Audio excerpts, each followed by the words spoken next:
She hadn't noticed it before. Not really, but one quiet morning on her walk, she looked up and saw something unusual.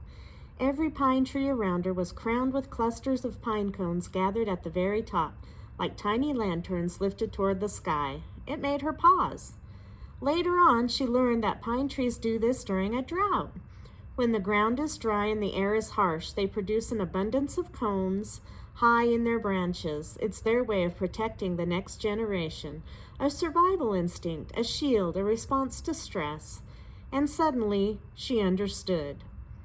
Because she often did the same thing. Whenever life felt dry, whenever her heart felt cracked, whenever she feared she might break, she built a shell around herself. She withdrew, she protected what felt fragile inside, just like the pines. But standing beneath those tall trees, she sensed a gentle whisper in her spirit.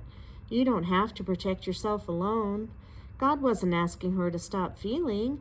He wasn't asking her to pretend she wasn't hurting. He was inviting her to trust him with the parts that she kept hidden.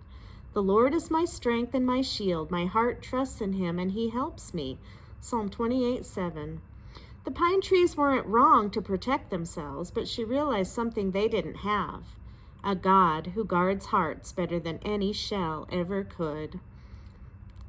He will cover you with his feathers, and under his wings you will find refuge. Psalm 91:4.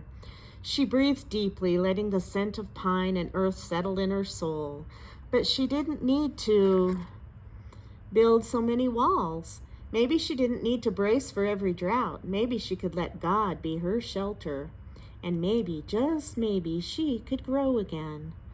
Just as pine trees respond to drought by protecting their seeds, we often respond to pain by guarding our own hearts. But God invites us to trust him with our wounds, fears, and fragile places. He is our protector, our refuge, and our strength. When we let him shield us, we don't just survive the drought, we grow through it.